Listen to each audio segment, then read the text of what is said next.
que era lo mismo. Perdón. No. Creía que era lo mismo, te lo juro, ¿eh? No, pero tuvo un insulto y boludo como, ¿qué hace boludo? ¿Está todo bien? Pues yo pensaba que era lo mismo, boludo y pelotudo. No. Técnicamente sí, boludo significa tendría las bolas grandes y pelotudo también, pero uno es un insulto y el otro es como, hombre. Vale, pues una cosa ¿Cómo nueva andás, que hombre? aprendo ¿Todo hoy. bien? No es lo mismo. Vale.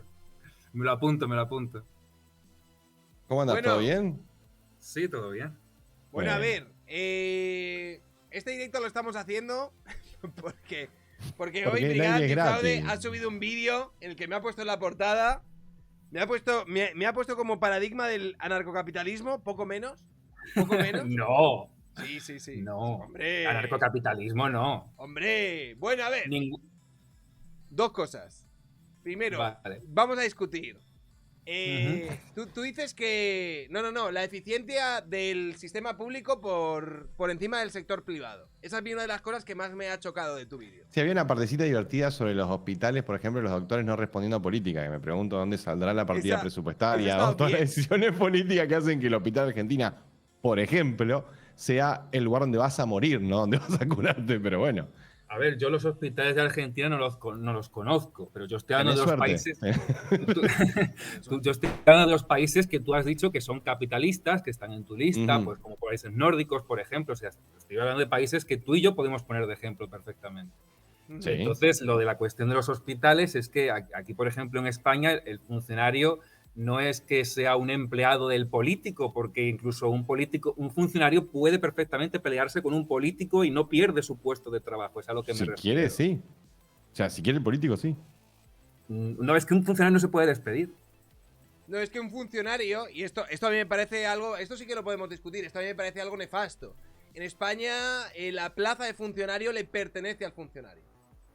Es decir, independientemente de los resultados que tenga, independientemente de la eficiencia que tenga, independientemente de lo competitivo que sea, independientemente de cualquier otro factor externo, una vez tú consigues la plaza de funcionario, es imposible que te la quiten, a no ser, yo que sé, ¿sabes? Que te pongas a comer bebés en la televisión pública o algo así. Entonces, exactamente. Acá en Argentina hay algo parecido. Una vez empleado público de planta es nada, tenés que, literal, si tenés que descapitar a alguien en TV pública para que te lo quiten.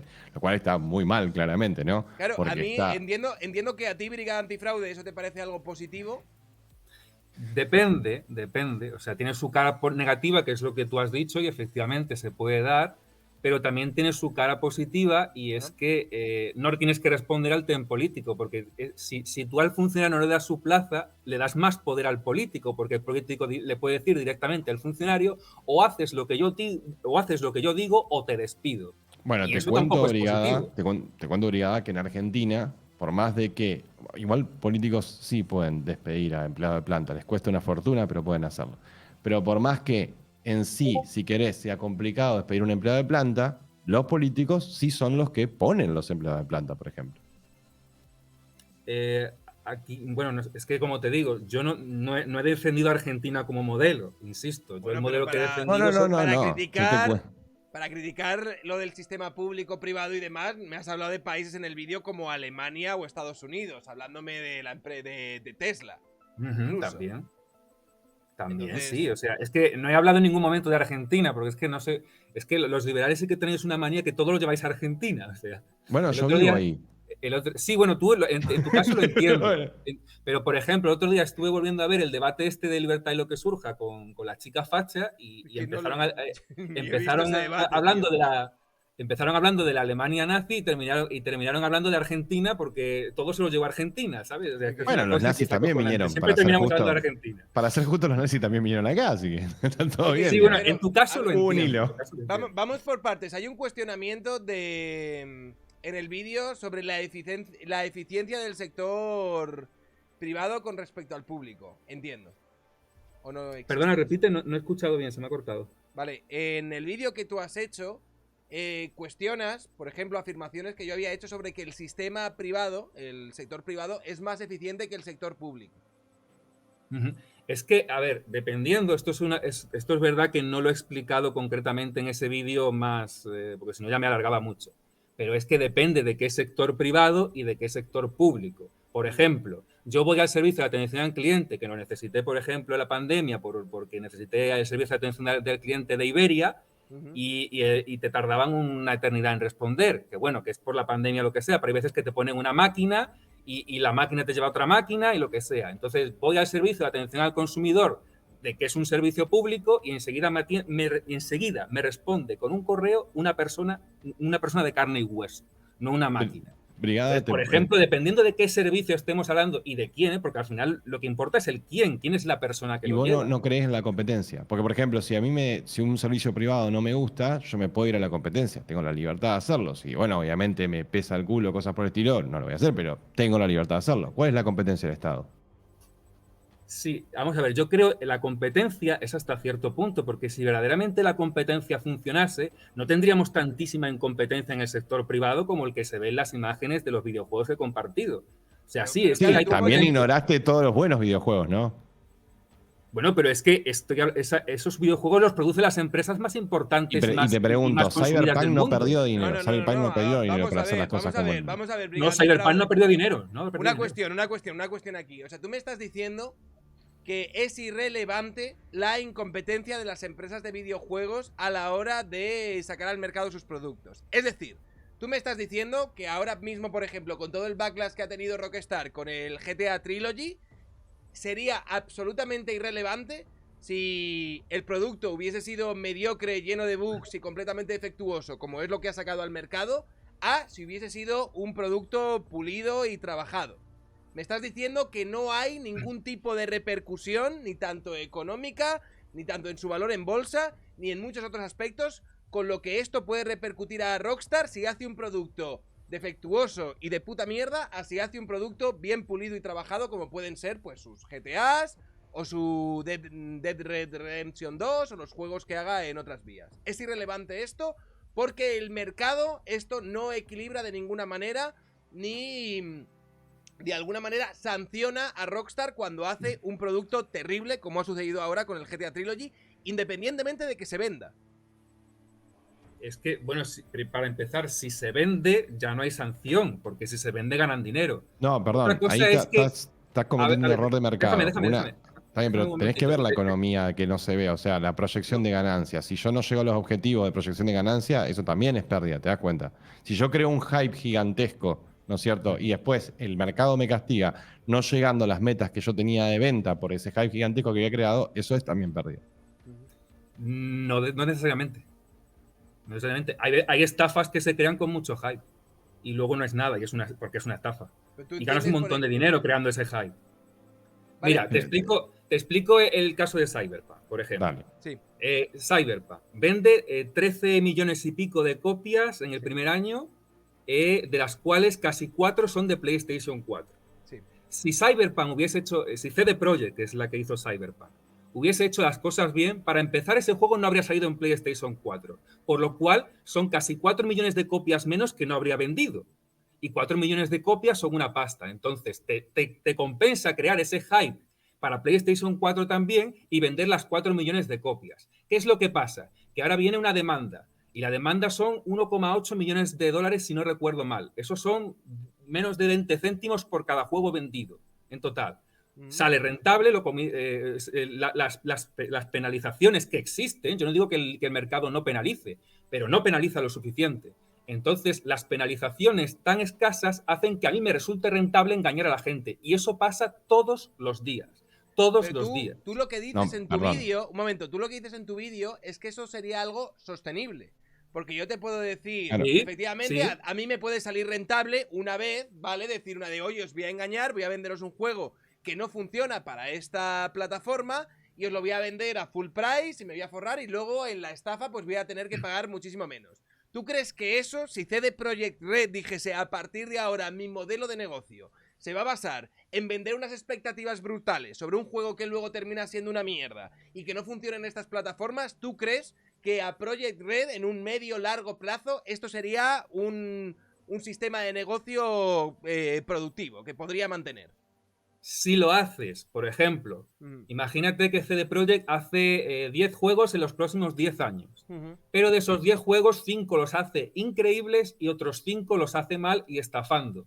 Entonces, al final no llegas a tener una clara, mala fama en el mercado. Bueno, a ver, para empezar, no está diciendo cualquier cosa ahí. Vos no podés basar. Pero sí, si vos me estás diciendo, mirá, yo acabo de hacer un juegazo y con las ganancias de ese juego después mantengo las pérdidas del otro, es lo que me está diciendo. No. Vamos a ver. Sí, me dijiste, hago 5 juegos muy buenos y 5 juegos muy buenos, entonces yo mantengo el modelo. Es que tú estás presuponiendo que el juego malo te da pérdidas y Cyberpunk ha dado ganancias a millones. ¿Vos entendés que, por ejemplo, las películas se hacen esperando tener una recaudación X en taquilla? No que se cubra los costos de la película, tiene una recaudación X, y que cuando eso no se alcanza, lo que pasa es que se castigan a esos directores, se castigan a esos actores, se castigan a esos guionistas y se dejan de lado y se mueren sagas, como ya hemos visto varias que han muerto. En el cine se ve perfecto. Es que en CD Projekt no solo no ha muerto, sino que acaban de comprar otro estudio con las ganancias de Cyberpunk porque ha sido tan sumamente rentable la estafa, porque con la estafa han ganado más que sin estafar, porque sin estafar no habrían vendido... Un momento. No, pero habla con propiedad, no hables de estafa. Claro, la gente tenía un juego, lo jugó. No hablemos de estafa. Sí, la gente se le prometió un juego que no estuviera roto y estaba roto. Es una estafa. Perdón, acá me está diciendo que devolvieron el dinero a los jugadores de PS4. A los jugadores de PS4 le devolvieron el dinero. A unos cuantos, pero a los 4 millones no, a una minoría de ellos le devolvieron el dinero. Pero a los 4 millones y a los que compraron la edición física no les devolvieron nada. Vale, ¿y ahora mismo ese juego se puede jugar en la Play 4 o es algo injugable? Ahora mismo, pues sí, han mejorado algo, pero sigue teniendo un montón de bugs. Vale, sigue teniendo un montón de bugs. Yo te voy a decir, yo compré ese juego full price en el momento en el que salió para el PC. Y le jugué 200 horas al juego. Y tenía muchos bugs el juego. Ahora, yo no me sentí estafado. Es decir, a mí me parece injusto que tú... Mucha gente sí. Ya, vale. Pero ¿quién? Que en el contrato que vos firmaste que decía que venía... Esto es una estafa simplemente porque el juego ha salido con bugs. Y la gente, en vez de disfrutarlo el día que salió, haya tenido que esperar 2, 3, 4, 5, 6, 8 meses o incluso un año hasta que vengan todos los putos parches para poder disfrutarlo como pero peor que eso. Sigue sin estar arreglado. Pero es un análisis infantil el que hace. ¿Cuál es la alternativa entonces? Decime, ¿cuál es la alternativa? ¿Lo hacemos estatal el juego? No, si no es que se haga estatal, pero si Pero vos entendés que un proceso de mercado se da porque algunos fallan y después otros tienen éxito en justamente ese lugar, ese espacio que crearon en su falla. Es que al final no es así, es que al final todas las empresas están haciendo juegos con bugs, todas. Brigada antifraude. Tú en el vídeo que sacas pones de ejemplo el Assassin's Creed con Ubisoft, con el Assassin's Creed Unity y el Assassin's Creed Rogue, creo que es, diciendo que, hey, mira, vendieron muchos juegos, aunque el juego tenía muchos bugs. Teniendo en cuenta que tú consideras que tener muchos bugs, es decir, sacar un producto más o menos defectuoso, es el equivalente a una estafa, que no lo es. Pero bueno, teniendo en cuenta que tú lo consideras así... Y no, hombre, porque vos no podés tener un beta testing del tamaño de todos los usuarios para saber qué bugs vas a tener. No podés. Pero tú entiendes. No, pero es que al final es lo que están haciendo. Y a mí me da igual. Pero que no entendés cómo funciona una empresa de programación si lo que está diciendo que un juego que sale con bugs es una estafa. No, pero hombre, a ver, haz una cosa. Hacé tu juego, contratá a media tierra que te haga de beta testing para ver si encuentran algún bug y decime después cuánto es el costo para hacer el juego. No, lo que están haciendo es cobrarle 60 euros a los beta testers para que podés no pagarlo, ¿no? Y ganando dinero. Pero podés no comprar el juego, te das cuenta de eso también, ¿no? Sí, pero vamos a ver, si la cuestión no es que puedes o no puedes comprar el juego, la cuestión es que el mercado con la competencia no mejora el producto. Sí es una cuestión, por ejemplo, después de años. Todo el tema de precompra de juego, por ejemplo, fíjate cómo está cayendo día a día. ¿Por qué? Porque se dieron cuenta la gente de que por ahí te muestran cinemáticas que después no están o no tienen esos gráficos en el juego o piden una placa de video mucho más grande. Entonces agarran y dicen, listo, ya está, no compramos más. De hecho, si querés buscarlo ahora, está en todo lado en internet diciendo, no precompres un juego. No se hacen más. Y eso es el mercado reaccionando a cosas que se tienen que dar porque la prueba de error se da. ¿O qué? ¿Vos viene una exnovia tuya a denunciarte porque sos una estafa porque esa relación no funcionó? ¿O te das cuenta que se tienen que dar los errores? Que somos humanos, que es normal que se den. Yo lo que no entiendo... ¿Cómo que se perpetúa? No se perpetúa porque hay juegos buenos. Hay juegos buenos. Sí, claro, obviamente. Tú, por ejemplo, una cosa... Y hay empresas públicas muy buenas y hay funcionarios muy buenos. Claro que sí. Habría que ver, luego hablamos, ojo, si quieres, del ejemplo de las empresas públicas. No, ojo, porque si vos haces mal las cosas en la administración pública, ¿sí? Y ya lo dijimos y lo dijimos acá, no te echan. Si vos haces muy mal las cosas en la administración privada, lo más probable es que te echen. Esa es la realidad. ¿No?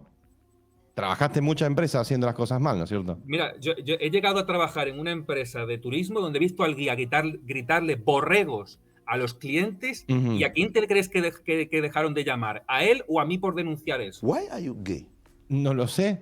La verdad Pues no lo sé. A mí. Bueno, yo te cuento. La empresa privada prefiere el amiguismo de ese tipo cuento. que tenía amiguismo antes que la eficiencia del trabajo que yo estaba haciendo. Entonces, ¿Y vos, eso se da en el sector privado igual. Bueno, perfecto. ¿Y quién te pensás que se banca la pérdida de eso? Si yo pongo a un guía turístico que le grita borrego a la gente, si yo pongo un guía turístico que le grita borrego a la gente y va una familia un año, ¿no es cierto? Y va y le decía, dale, move el orto, pelotudo, vamos para allá. ¿Esa persona va a volver a venir el próximo año con la misma agencia de turismo, sí o no? Con la misma, no vuelve al mismo destino, pero yo he visto a gente repetir ese destino. Perdón, repetir con esa agencia. O sea, los clientes no repiten el destino porque le dicen borrego, caminen borregos y el tipo va el otro año y repite la experiencia. Entonces el tipo no repite. Vamos a ver, nadie viaja 2 veces al mismo país. Tú realmente lo que me estás aquí diciendo es que existen las mismas consecuencias, es decir, ninguna, en lo que respecta a cagarla dentro del sector privado, a cagarla dentro del sector público. Sí, no lo son tampoco. Sí. O sea, tú me estás diciendo, por ejemplo, mira, yo te voy a contar una... Ya que estamos con la falacia anecdótica de, oye, a mí me pasó esto, a este le pasó esto otro. Yo tengo un amigo que trabaja en una empresa de investigación científica. Trabaja sobre la investigación de cáncer y todo este rollo. Y me contó cómo dentro de la administración pública, en lo que se refiere a la sanidad y demás, tenía una serie de máquinas en un hospital que no estaban usando y que tenían un coste anual de mantenimiento de aproximadamente 5 millones de pavos. Y no se estaban usando correctamente. Y entonces esto se le puso en conocimiento de la administración. Y la administración en ese momento lo que dijo fue una de, vale, tenemos que mirarlo, madre mía, esto no puede pasar, etcétera, etcétera, etcétera. ¿Tú crees que en una empresa privada de repente se da una negligencia que tiene un coste de 5 millones de pavos y la empresa privada actúa en el sentido de, no hay ningún problema? ¿O tú realmente piensas que la empresa privada cae en cabezas? A lo mejor no caen todas las cabezas del mundo, pero sí que hay consecuencias por este tipo de actuaciones. Yo he visto esas pérdidas y no ha habido consecuencias. ¿En qué sentido?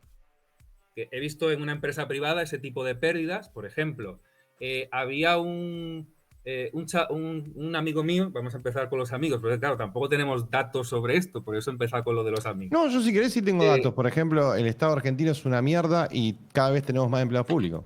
Sí, pero el estado de los nórdicos está muy bien y tiene más gasto público que Argentina, por ejemplo. Ya, pero los nórdicos están en el ranking. Ojo con eso, porque no tiene más empleados públicos. Para empezar, no tiene más empleados públicos. Y ojo, porque estamos hablando de que hay más generación de riqueza de forma privada. Y tanto la presión fiscal como lo que te cuesta pagar los impuestos, porque son dos cosas diferentes, la cantidad de impuestos que tenés y cuando te cuesta, es otra historia. Así que ojo con eso, porque no es justo agarrar y criticar la eficiencia de un Estado, de un país que lo que prioriza es el capitalismo a la hora de generar riqueza. Ojo con eso. Te digo, sí, en pero ese sentido, ojo, añadiendo a lo que ha dicho Tipito Enojado, los países nórdicos se encuentran en los primeros en los rankings de libertad económica en el mundo. Claro, que están mal hechos. ¿Cómo? Están mal hechos. ¿Mal hechos el qué? El ranking de libertad económica está mal hecho. Bueno, primero respondo a Tipito porque os habéis puesto a pasaros la pelota y yo me he quedado en medio. Entonces, ojo, porque el 50% del PIB de un país nórdico lo maneja un Estado, que es el 50% de gasto público que tienen prácticamente. ¿Cómo cuál? Dame un ejemplo. Creo que Dinamarca tiene un 52, 53 de gasto público o más incluso. Pero no mires lo de la pandemia porque como los resultados de los años de la pandemia, como están distorsionados por la propia pandemia, no los suelo tener en cuenta. Pero mira un año antes de la pandemia y tienen más del 50 y pico. Yo creo que todos los países nórdicos sobrepasan el 50 y pico, cosa que Argentina no llega. Entonces, cuidado, ojo con eso también. Luego, respecto a... Y luego también los empleados públicos, el que más porcentaje de empleados públicos tiene de la OCDE es primero Noruega y segundo Dinamarca, que tienen el doble que España, por ejemplo. Argentina creo que no aparece. Nuevo, No sé si vale, aparecía diga antifraude, pero de nuevo, ¿están o no están los primeros en los índices de libertad Ah, económica? sí, eso iba. Por ejemplo, ¿Están o no están los primeros a la hora de hacer, por ejemplo, facilitar el hacer negocios según el Banco Mundial? Hay un artículo en el Instituto Mises, que no es nada comunista, en el cual se hace una crítica a ese índice y, por ejemplo, denuncia que Ojo, porque gasto público no significa necesariamente. Pero sí, sale. Entonces, Dinamarca, en realidad Dinamarca se pagan mucho más impuestos de lo que ese índice contabiliza. Y luego ese índice, pues, no se contabiliza, porque claro, no es lo mismo la libertad económica que tienes cuando estás desarrollando tu país que cuando ya está desarrollado, tu industria es de las mejores y puedes competir con quien quieras, donde quieras. Entonces, pues bueno, pero eso de que tienen más libertad económica, por ejemplo, Singapur, que Singapur es un estado que su presidente ha expropiado 1000 veces más que Hugo Chávez, casi todo el territorio edificable está expropiado en Singapur, casi todo pertenece al Estado, las viviendas pertenecen al Estado, el 80% de las viviendas son públicas. ¿Entendés por qué es claro, eso no aparece en el índice de libertad económica. Pero ¿entendés por qué es eso? ¿Eh? ¿Entendés por qué es eso, Singapur? Sí, yo entiendo, pero la cuestión es que eso no es libertad económica. Bueno, ¿por qué es eso entonces Singapur? Si no entendés. Porque el territorio lo expropiaron para poder hacer más viviendas, más altas. Porque es un estado-ciudad, porque no hay espacio. Exactamente, eso es lo que iba a decir. Y eso fue una decisión que ellos creyeron que es la adecuada. Y de hecho hay un montón de agenda política respecto a esa decisión. Pero han expropiado un montón y eso no es libertad económica. Sí, está mal. Pero eso debería de bajarle puntos en el índice, el que el Estado tenga toda esa propiedad en su... Pero claro, estos índices buscan a los países ricos para ponerlos básicamente en los primeros puestos. No, estos índices lo que miden es qué tanta libertad tenemos para la creación y cerrar una empresa, qué tanta igualdad ante la ley tenés. O sea, no es muy complicado. Si querés lo buscamos de por qué los índices. Sí. Pero vamos a ver, ¿Qué tan rápido? Es que pero por ejemplo, los indicadores de los índices son recontra sencillos, ¿entendés? El índice penaliza, por ejemplo, la economía sumergida, te pone que si tienes más economía sumergida tienes menos libertad económica, cuando se supone que la economía sumergida, que está libre de impuestos, debería de ser más libertad económica. Perdón, perdón, ¿sí? Lo que mide es el actuar del Estado hacia la libertad económica. Y si vos te referías a economía sumergida, acá se le dice economía negro, creo que estamos hablando de lo mismo, no sé cómo se le dice. O sea, bien, sí. Eso es evasión de impuestos. Y eso se hace porque justamente la carga tributaria es alta. Precisamente en los países africanos hay una economía negra más grande y los impuestos es que los paga como hay menos control. Yo escuché ese argumento, me divirtió vos, que dijiste que los países africanos no tenían estados fuertes. No. ¿Vos fuiste a hablar mal del líder de África?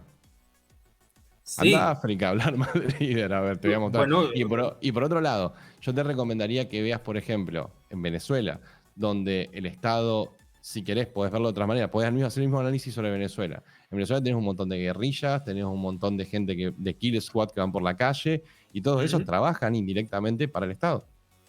Bueno, de eso me tendrías que dar pruebas. Pero de todas formas... Seguro, ahora voy y le pido, se llaman colectivos, ahora voy y le pido a los colectivos de la muerte de Chávez que si me pueden me pasen la selfie que deben tener en Facebook. O pues que si no lo sabes, no lo digas. Si no, sí, así funciona. Sí, exactamente. Sí. Toda la parte ilegal, tenés razón. Toda la parte ilegal, sí. Es más, seguramente Cristina Fernández de Kirchner no robó en Argentina, porque yo no tengo evidencia para decirlo. Obviamente que se llenó los bolsillos y es millonaria y tampoco sabe explicar de dónde salió todo. Pero la justicia no está procesada. No. Ah, vale, pues entonces me confundí. Pero bueno, a ver. Tú me estás diciendo que, por ejemplo, hablando, por ejemplo, de Dinamarca, tú me estás diciendo que es como el epicentro de la intervención estatal y demás, pero tenemos a un presidente de Dinamarca que lo que nos decía, se llama Lars Løkke Rasmussen que lo que decía era que evidentemente lo que son estos países son economías de mercado. No son ejemplos de socialismo. ¿Por qué? Porque mucha gente ponía a los países nórdicos como paradigmas de la intervención estatal y del socialismo y demás. Y tuvo que salir el mismo presidente de Dinamarca a decir, no. Aquí lo que tenemos es una economía de mercado. Aquí lo que damos es libertad a las empresas. Esa es una buena pregunta, Brigada, para vos. ¿La generación de riqueza se tiene que dar con o sin intervención estatal? Con. ¿Por qué? ¿Por qué la intervención estatal ayuda a la generación de riqueza? Pues simplemente estudiando la historia, y un compatriota tuyo lo ha hecho muy bien, que es Marcelo Gullo. Él ha estudiado cómo han prosperado todos los países, bueno, no todos, pero muchos países ricos, ¿no? Por ejemplo, Alemania, Japón, Estados Unidos. Y él lo que ha visto en todos los ejemplos es que el Estado, y ahí es donde entra lo que está diciendo también UTBH, el Estado metió dinero en la industria y siempre... O sea, es que te dejen libertad de mercado no quiere decir que el Estado no esté detrás impulsando la industria, impulsando la innovación o poniéndote proteccionismo también. ¿Pero entendés qué es libertad de mercado? Marcelo Gullo, tío. ¿Sabés lo que es libertad de mercado? Sí, sí, pero no, bueno, porque si yo me decís que haya libertad de mercado no significa que esté el Estado atrás impulsando y metiendo dinero. Me parece que, primero no sé de dónde sacó el dinero, espero que no lo haya imprimido o que haya pedido un préstamo. Pero segundo es cómo interviene el Estado y hay libertad de mercado. A ver, cuando el señor este nórdico, no sé cómo se llama, dijo que no eran socialistas, evidentemente es que los nórdicos comunistas no son. Eso yo creo que todo el mundo lo sabe. Pero sí. Que tengan una economía de mercado no quiere decir que no esté complementada con un intervencionismo estatal. No es una economía libre pura, porque además eso no existe. Ya, pero se complementa, se fusionan los dos. Yo creo que en ese sentido es una cuestión de qué fue antes el huevo o la gallina. Es decir, lo que tú no puedes pretender... O sea, lo que tuvieron los países nórdicos en este sentido fue, en mi opinión, una economía que funcionaba bastante bien, un sistema que funcionaba bastante bien, y a partir de ahí ya puedes empezar a intervenir esto, ya puedes empezar a sustraer pues, ciertas riquezas para tus redistribuciones, para tus capas de seguridad social y todo lo que quieras hacer. Que me parece al contrario de lo que están haciendo en España. Es decir, en España, lo que tú no puedes tener en España, te digo en España como te puedo decir en Argentina. Lo que tú no puedes hacer es tener unos entramados burocráticos insoportables e imposibles y luego querer tener las cargas impositivas que tienen los países nórdicos porque, oh Dios mío, mira qué bien les va a estos países con estas cargas impositivas. El rollo de, no, vamos a ver, estos países nórdicos primero se hicieron las cosas bien en lo que refiere dejar a las empresas que pudiesen actuar y que pudiesen obtener sus riquezas y tener sus beneficios, y una vez esto ha generado una economía más o menos próspera, a partir de ahí ya sí que puede meterse el Estado a empezar a... No, te podés fijar incluso, los impuestos de empresas son más bajos que los impuestos personales, ¿te podés fijar? Sí, mira, os puedo hacer un paralelismo entre ambos, o sea, uno lo que quiere es el estado de bienestar de los países nórdicos sin ser tan ricos como ellos y sin tener un sector privado tan rico como ellos, y vosotros lo que queréis son economías ultra libres y ultra desarrolladas, sin lo que han hecho esos países antes, que lo que han hecho es que el Estado intervenga para crear e industrializar los países, porque Estados Unidos se industrializó con intervencionismo y con un proteccionismo brutal, y Reino Unido se industrializó con un proteccionismo brutal. Y los otros países Japón, que se hicieron ricos. ¿Sabéis cuántas veces ha sido rescatada Toyota? Y Nueva Zelanda y Australia y los otros países que se hicieron ricos. Entonces, Brigada Antifraude. Eso se hicieron ricos después. Para salir... ¿Y cómo lo hicieron? Mágicamente. Una pregunta, entonces. No he estudiado ese tema, pero o bien lo hicieron con industria. No, porque lo que me está diciendo como que hubiese un solo camino. O sea, te lo voy a hacer más fácil y te voy a dar un poco a la derecha. Cuando vos tenés inversión hacia la producción de forma estatal, lo que tenés son riesgos públicos. Cuando vos tenés inversión hacia la producción de forma privada, lo que tenés son riesgos privados. Eso significa que si yo hago Cyberpunk, ¿no es cierto?, como empresa privada, y las cosas salen mal, o salen bien, o salen normal, o lo que sea, los riesgos los corro yo. El problema cuando la apuesta la hace el Estado, los riesgos los corremos todos. Notás la injusticia ahí. Y además, estás hablando de una economía perfecta, en la cual el Estado siempre sabría, en todos los casos, qué es lo que va a funcionar. Si querés, avanzando en eso, busquemos a lo más parecido al intento de economía perfecta. O sea, el Estado interviniendo solo para generar casos de éxito, ¿sí? Que es China. Y aún así China falla en eso. Las empresas nacen de forma libre y cuando crecen son intervenidas por el gobierno chino. Y cuando son intervenidas por el gobierno chino, ya hemos visto todas las cosas que les pasan. Entonces, en la parte donde algún sabio que está sentado en algún sillón en la parte del Estado diciendo esto es lo que va a funcionar, no sé si tiene razón o no, pero el problema es que se arriesga con mi dinero. Y además, sus incentivos no son los mismos que el incentivo del privado. O sea, eso es por la cual no podría hacer generación de riqueza. Ahora, si yo tengo generación de riqueza de forma privada y después tengo spending de forma pública, o sea, por ejemplo, quiero tener una salud pública, bueno, yo qué sé, no estamos hablando de que el Estado está generando riqueza. Ojo con eso. Y una pregunta te quiero hacer. ¿Tú realmente, en un proyecto de Estado fallido como puede ser Argentina, cuál sería tu solución, Brigada Antifraude?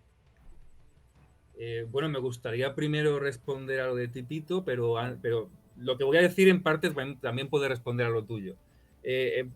Utilizo mucho el caso de de Corea del Sur, porque ese ha sido uno de los que más intervencionismo ha tenido. O sea, Corea del Sur era uno de los países más pobres del mundo y el Estado, porque el sector privado no iba a poder, a menos que fuera sector privado extranjero, el sector privado de Corea del Sur, perdón, eran pues gente pobre, entonces, o terratenientes o gente que se dedicaba, digamos, a la economía de hace un milenio, ¿no? Porque esa gente estaba muy subdesarrollada.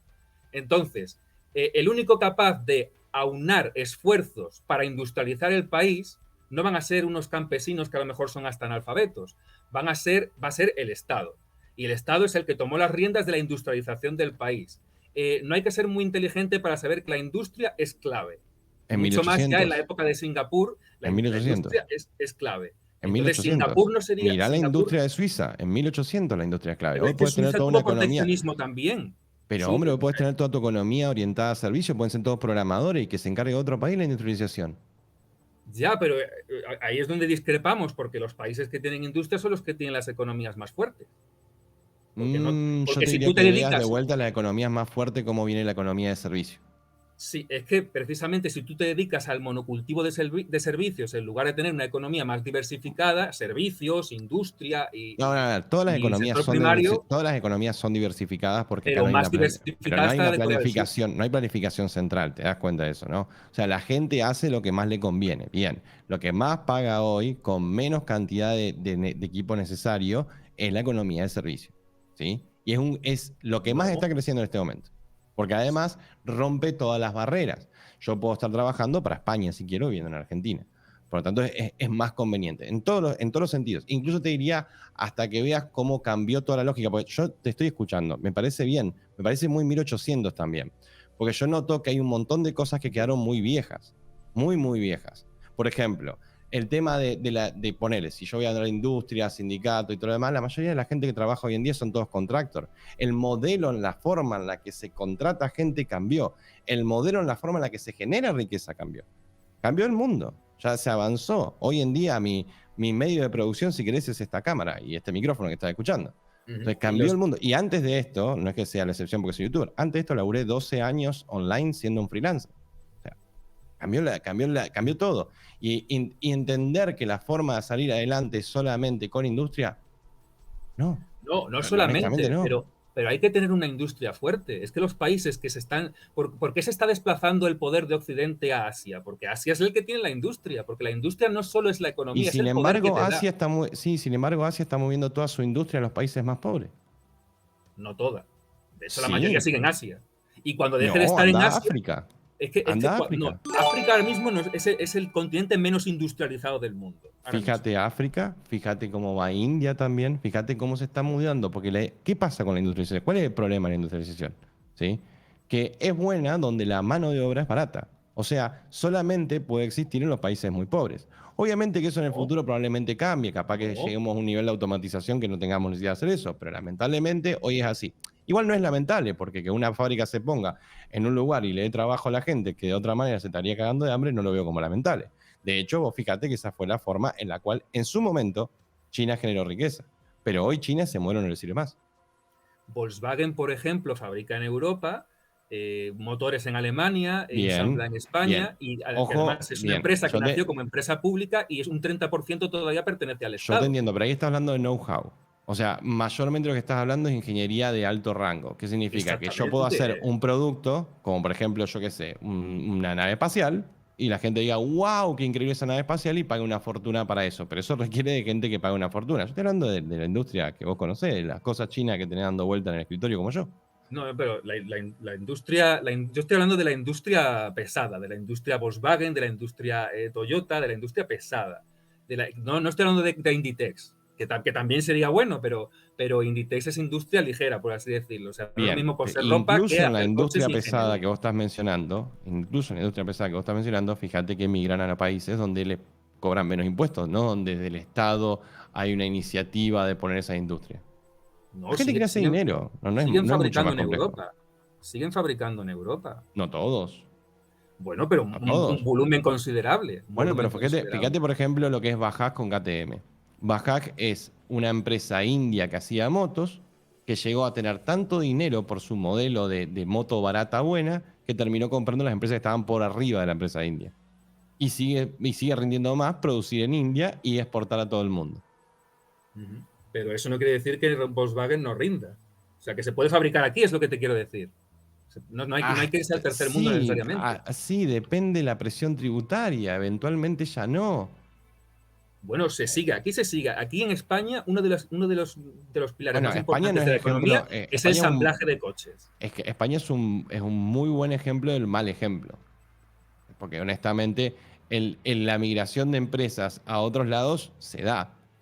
No es una imagen. Bueno, es un buen ejemplo, un mal ejemplo. Por eso cuando yo veo que vos decís impulsar la industria desde el Estado, a mí lo único que se me ocurre es, che, correte, Estado, gracias. Eso se me ocurre como impulsar la industria. Liberal, correte, gracias. Es lo que se me ocurre a mí. Entonces, lo de Argentina, me habías preguntado lo de Argentina. ¿Por qué crees tú que España ahora mismo tiene una deuda de un 120%? Espera, porque tiene un déficit del 120%. Sí, para lo de Argentina, querías responderlo de Argentina. ¿Cómo sacar a Argentina adelante? Había dicho Tipito lo de 1800. Bueno, a mí lo que me parece muy 1800 es 1800 y mucho, es lo que propone Javier Milei de la Argentina potencia, ¿no? ¿Qué fue la Argentina potencia? Un modelo agroexportador que hoy en día pues está completamente caduco. No, y lo que, para nada. Lo que además... Déjame terminar, por favor. Bueno, está bien, pero no digas sin sentido, porque justamente es donde más entra dinero por exportación. Pero en Argentina sí, claro, porque no tiene otra cosa. Por eso está como está, porque no entra dinero más que por eso. Porque Argentina lo sostiene la soja y cosas así que ¿Cuál es la presión tributaria que tiene el sector agropecuario? ¿Cuándo era la presión tributaria del campo en Argentina? No lo sé. Bueno, la presión tributaria del campo en Argentina llega hasta el 80%. Y aún así funciona. ¿Te parece que es mala si con 80% de presión tributaria aún así funciona? Me parece... No, a ver... Esa industria de la soja concretamente me parece bien. La cuestión es que si te dedicas al monocultivo de la agroexportación, no puedes ganar lo que se gana con la tecnología y con la industria. El monocultivo es un mito que dice la gente que no sabe de campo. La mayoría de los campos en Argentina se arrendan, o sea, se alquilan, ¿sí? Y en muchos casos, incluso estando no en contrato, en muchos casos ya está en contrato, y estando no en contrato, lo que se hace es justamente rotar el cultivo, porque eso hace que tus cultivos se hagan mejores, cuida más la tierra y es algo más rentable. O sea, esto es por dinero, ¿sí? Acá no hay ecologista, esto es por dinero. Entonces, no, mira, el monocultivo no. Te lo planteo de otra forma.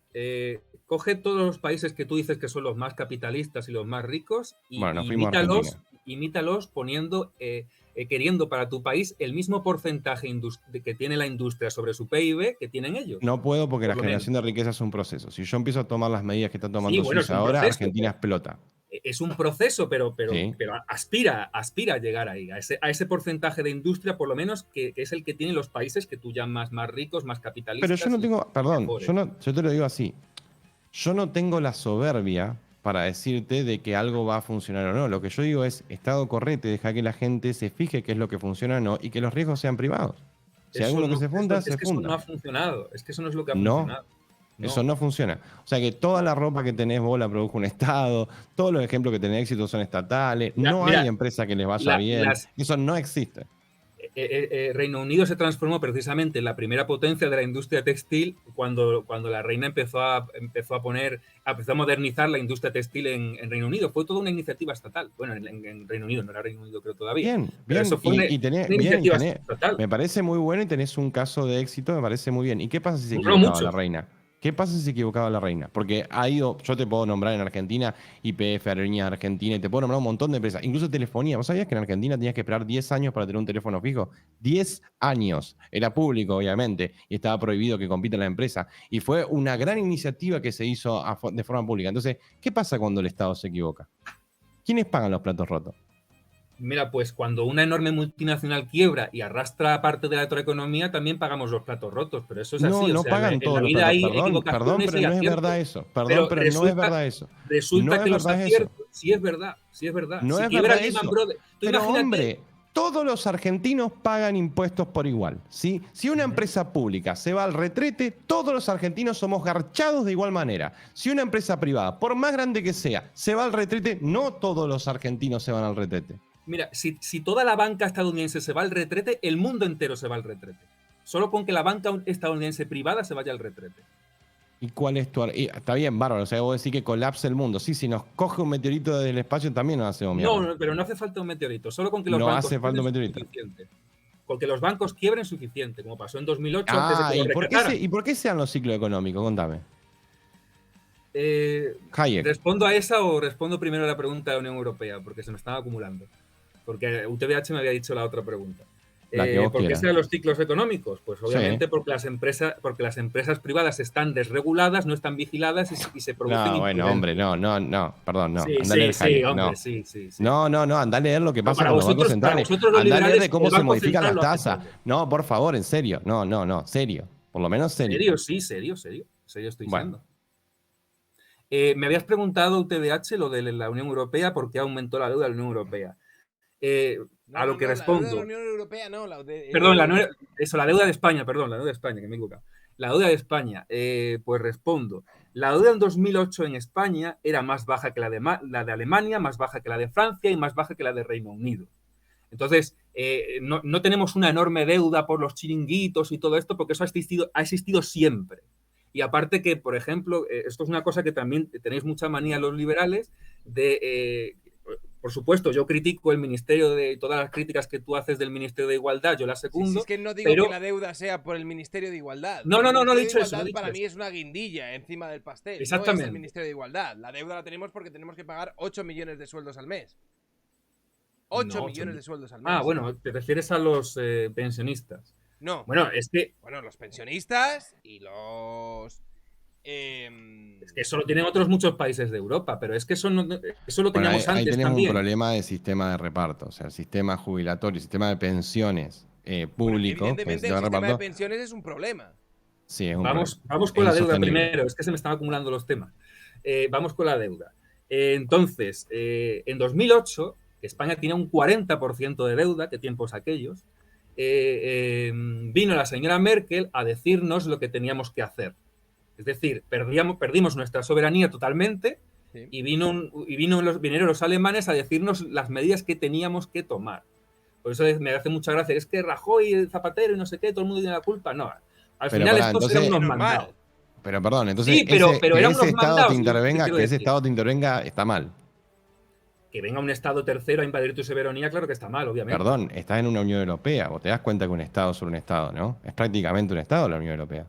La Unión Europea no sé cómo lo ves a eso. No, la Unión Europea es una unión de estados en la que manda Alemania. Eso es la Unión Europea. Bueno, perdón, ¿no? Si el que paga la comida es el que decide que se va a comer, no me parece tan ilógico. Es que precisamente los platos rotos de Alemania los estamos pagando los del sur de Europa. Por eso la deuda de Alemania no crece. Sí. Hombre, claro, porque la deuda que recibió Grecia y la que recibió España, ¿esa qué pasó? Claro, esos platos rotos, ¿quién los pagó? Claro, eso es, ¿sabes cómo se infló la burbuja de España? Con superávit alemán.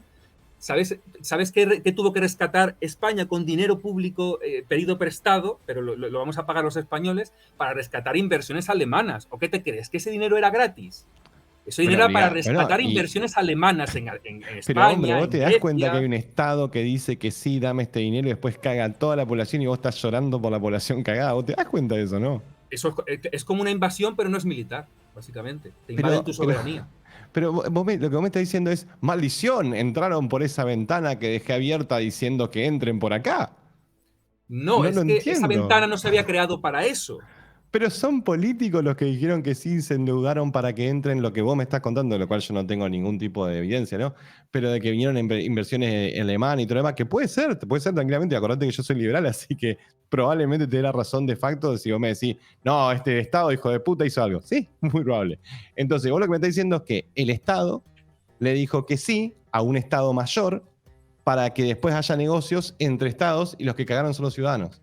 Pero te salva el Estado. Es que a ver, cuando tú, a ver, es que es casi como, a ver, no voy a decir que es lo mismo, pero yo siempre digo que España es una colonia. Entonces, cuando tú tienes esa relación colonial, no es lo mismo que tu Estado voluntariamente pacta con otro Estado, no. Che, brigada, aquí viene alguien y hay que obedecerle. Te interrumpo con algo que nada que ver, Primero te agradezco un montón por haber charlado, yo me tengo que ir porque tengo que estar en vivo con Vicky, con una alienada ahora. Te agradezco un montón y te mando un abrazo y disculpa si por ahí me saco, yo soy así. Por algo de tipito no. Nada, no te preocupes, todo bien. Me ha encantado mucho hablar contigo. Te mando un abrazo y nos vemos, Sergio. Otro para ti. Venga. Muchas gracias. Chao. Bueno, pues continúo con lo de la Unión Europea, si quieres. A ver, cuéntame lo de la Unión Europea. Estaba pidiendo comida, pero... Es que la cuestión es que...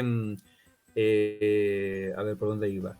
Sí, no es una cuestión de un pacto entre el gobierno de España y el gobierno de Alemania. Pactaron, como estaba dando a entender un poco Tipito, que parecía que era un trato entre iguales y lo que pagan son los ciudadanos. No, o sea, viene Alemania, te presiona y decides si tú cedes o no cedes a esas presiones. Pero vamos, Grecia se ha convertido en un protectorado y era Alemania. Y ojo, puedes encontrar titulares de esto. Alemania insta a España a pedir un rescate de 300.000 millones de euros. Y Rajoy no quería pedir ese rescate. Y entre esa negociación de presiones y presiones, Rajoy pidió 100.000. Pero es que Alemania quería que pidiéramos 300.000. ¿Por qué? Porque con la deuda te tienen agarrado, con esa deuda pagas, porque al final nosotros somos un mercado que ellos quieren mantener y unas inversiones alemanas que aquí quieren mantener. Y para eso sirve este dinero. O sea, es que la gente no sé cómo ha llegado a pensarse que Europa regala el dinero a España. No. ¿Tú crees que Europa se lo va a regalar? Algo está sacando. Te voy a decir, Briga Antifraude, porque no quiero tampoco alargar esto mucho más. Yo solamente te voy a decir que menos mal que está la Unión Europea. Para mí, ¿eh? No, todo lo contrario. Es una opinión subjetiva. Luego puedes ponerme... Puedes sacar un vídeo y puedes poner a un unicornio otra vez, ¿vale? Y nos echaremos las risas. Pero yo simplemente te digo que menos mal, punto número 1, que tenemos una constitución como la que tenemos, y punto número 2, que tenemos una Unión Europea que está fiscalizando lo que estamos haciendo ahora mismo en materia económica. Porque si no, a lo mejor tendríamos un problema mucho mayor. Mucho mayor. Ahora no estoy enojado para decirlo, pero yo recuerdo una de las, podemos decirlo, grandes frases que me pudo contar en algún momento. Y es que España somos como Argentina, pero con vecinos ricos. Y es cierto, España ahora mismo somos como Argentina, pero con vecinos ricos. Así que yo ahora mismo doy las gracias al Señor de que seguimos teniendo esos vecinos ricos, independientemente de la intromisión en la soberanía que tú puedes pensar que significa eso, que me parece muy legítima y probablemente tengas bastante razón. Pero es que la solución o la alternativa a eso puede ser estar abocados a autodestruirnos. Entonces, hasta cierto punto puedo llegar a respetar esto. Más allá de eso, no sé si quieres decir algo. Yo te voy a decir una cosa más. No me vuelvas a robar memes, hijo de la gran puta. No me vuelvas a robar memes del unicornio y de cosas así, que yo me curré mi puta animación del unicornio follándose a Gerardo TC y me la ha reventado, no me ha hecho mucha gracia. Y ahora, si quieres, te dejo a ti tus 2 minutos para que termines y cerramos, porque llevo en directo 5 horas. Bueno, oye, si te molesta, lo quito, ¿eh? No tengo ningún problema de hacer un corte. No lo quites, ya no lo quites. Ya no lo quites, no lo vuelvas a hacer, pero ya no lo quites. Pero no me dejas utilizar el unicornio una vez más, es que lo quiero utilizar con libertad y lo que surja. Venga, utilízalo con libertad y lo que surja. Vale. Voy a hacer un NFT ya tiene el vídeo hecho. Del unicornio, como dicen por aquí. Bueno, lo de la Unión Europea, mucha gente dice, si no fuera por la Unión Europea ya seríamos Argentina. Y yo lo que digo es, vamos camino de ser Argentina por estar en la Unión Europea. ¿Qué fue? El ejemplo que pongo siempre es el de Islandia. Islandia iba a entrar en la Unión Europea y luego retiró su petición de entrada. ¿Por qué? Islandia estaba muchísimo peor que España, pero muchísimo peor. Tenía una deuda del 100%, pero al principio, no ahora, sino al principio. Entonces, ¿qué fue lo que hizo Islandia? Todo lo contrario de lo que nos dijo la Unión Europea que había que hacer. Todo lo contrario. Entonces, ellos han ganado y nosotros, estando fuera de la Unión Europea, y nosotros hemos perdido estando dentro de la Unión Europea. Entonces, y también añado más, si Argentina estuviera dentro de la Unión Europea, ya estaría como Venezuela. Porque la Unión Europea lo que ha buscado es la ruina de todo el sur de Europa. Y qué casualidad que todos hemos creado de la misma forma. ¿Y el mensaje cuál ha sido? El típico mensaje racista europeo de estos latinos, que es que son muy corruptos, que es que no sé qué, que tal y que cual. Ese es el mensaje. Pero ¿cuál es la realidad? Que hemos cumplido a rajatabla unas políticas que ellos nos han impuesto, esta pura raza aria superior nos han impuesto, y han sido un fracaso para ellos. Lo digo de broma, Pero entonces, por eso digo que la Unión Europea es un lastre porque nos ha limitado la industria, nos ha limitado la ganadería, nos ha limitado la pesca. Claro, es que hay muchos parados. Empezó a haber parados cuando empezamos a cumplir ese tipo de cuotas. Es que nos tienen la economía capada con cuotas. ¿Cómo vamos a salir adelante así?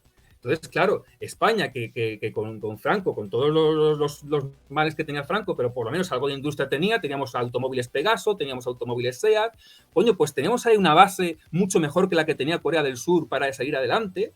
¿Y qué es lo que hicimos? Pues vamos a dejarlo todo y vamos a entrar en la Unión Europea. Pues estamos pagando todavía eso y los parados, esos 2 millones de parados que teníamos desde siempre, vienen de esa época. Entonces, los vecinos ricos, bueno, es que precisamente esos vecinos ricos son los que más nos han sangrado. Aparte de que pues nosotros tenemos de vecino a Portugal, que es más pobre, y Argentina tiene, la mitad de sus vecinos son más ricos que Argentina. Entonces, no sé exactamente muy bien eso. Pero vamos, eso de tener vecinos ricos, los vecinos ricos son los que más nos han puteado de todos. Entonces, yo, ¿qué quieres que te diga? Prefiero no tener esos vecinos ricos.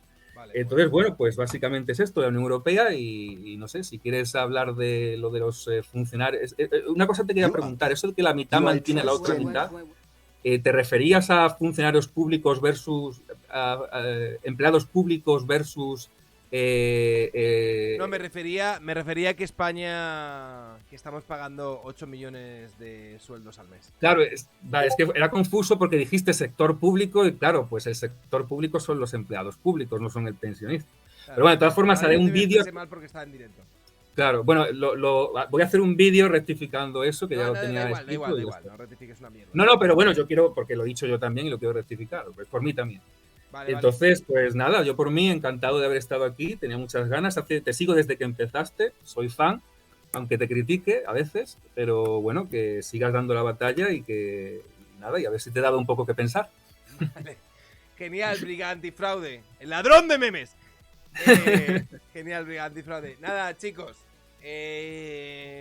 muchas gracias por venir para acá, yo llevo ya 5 horas de directo, me quiero ir a tomar por el culo. Muchas gracias por venir, un saludo muy grande, gracias por seguirme, chicos, Brigada Antifraude, chicos, probablemente este extracto que habéis tenido aquí lo subiré al canal secundario y nada más, Sortei, gracias por suscribirte, muchas gracias de verdad. Nos vemos, tío, ¿tienes ya mi Discord? Para un futuro, sí. Vale, perfecto. Bueno, pues nada, chicos, nos vamos a ir despidiendo aquí. Muchas gracias, vale. Un abrazo, chao. Me llamo Luis. Muchas gracias, Luis. Nos vemos. Venga, chao. Muchas gracias, Sergio. A ver, vamos a salir de aquí. Pimba, pumba, tacatum. No hay más ya. ¡Ya se acabó! Se terminó esto ya. Y ahora se escucha como el orto. No se escucha con el sonido todo guapísimo que teníamos en otras ocasiones. Ahora vamos a hacer una tremenda raid.